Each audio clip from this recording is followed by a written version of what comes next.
खरं तर ते चर्चेला आले असते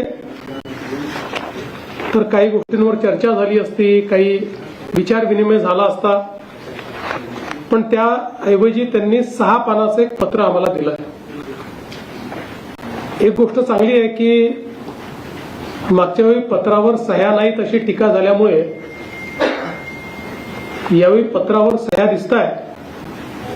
पण आपल्यापैकी ज्यांनी पत्र बघितलं असेल त्यांच्या लक्षात येईल की आधीच सगळ्यांच्या सह्या वेगळ्या पानावर घेऊन ठेवल्या आहेत आणि त्याच्यावर 6 पानाचं पत्र जोडलेलं आहे.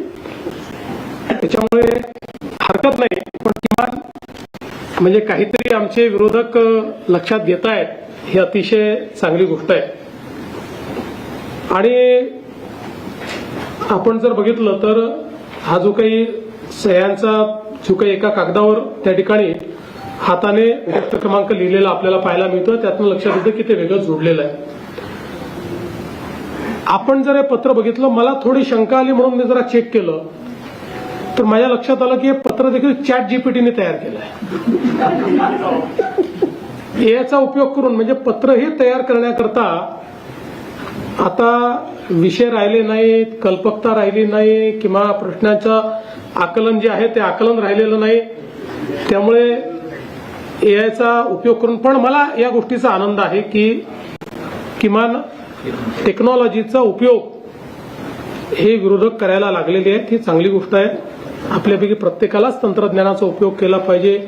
येणारा जमाना एआयचा असल्यामुळे येणारी आव्हानं लक्षात घेत विरोधकांनी आतापासून त्याचा उपयोग सुरू केला, त्याबद्दल मी त्यांचं अभिनंदन देखील या निमित्ताने करतो. आणि खरं तर आपण बघितलं पाहिजे की आता या ठिकाणी यावेळी जयंतराव वेळेवर पोहोचले या पत्रकार परिषदेमध्ये, कारण आपण कनेक्टिंग लिंक तयार केलेली असल्यामुळे ते कुठेही ट्रॅफिकमध्ये अडकले नाहीत आणि या ठिकाणी ते पोहोचले. फक्त आता अल निनोला देखील आमच्याशी जोडण्याचा प्रयत्न त्यांचा चाललेला आहे. ही देखील अतिशय आनंदाची गोष्ट आहे की हे पण जर त्यांनी ChatGPTला विचारलं असतं तर अशा प्रकारचे स्टेटमेंट्स त्यांनी केले नसते. आणि आपल्याला कल्पना आहे की भास्करराव अलीकडच्या काळात खूप रागवतात. तुम्ही कालच बघितलं असेल की ते आपले मिलिंद नार्वेकर यांनी 2-4 वेळा हॉर्न वाजवल्यानंतर भास्कररावनी त्यांचंच ऑपरेशन तुडवा करून टाकलं.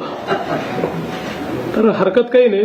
मला असं वाटतं की आता एकूणच या संपूर्ण पत्रकार परिषदेमध्ये कोणताही नवा विषय हा विरोधक मांडू शकलेले नाहीत.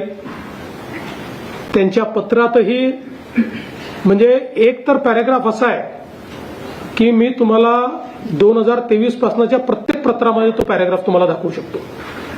म्हणजे त्याचं ते काही बदलतच नाही, तसे तेच घटना टाकतात. ज्या घटनांवर चर्चाही झाली, कारवाई झाली तरी त्याच घटना टाकतात. कारण लोकांना अपेक्षित असे मुद्दे हे विरोधकांना अवगतच नाही आहेत. हा याच्या मागचा मोठा प्रश्न आहे.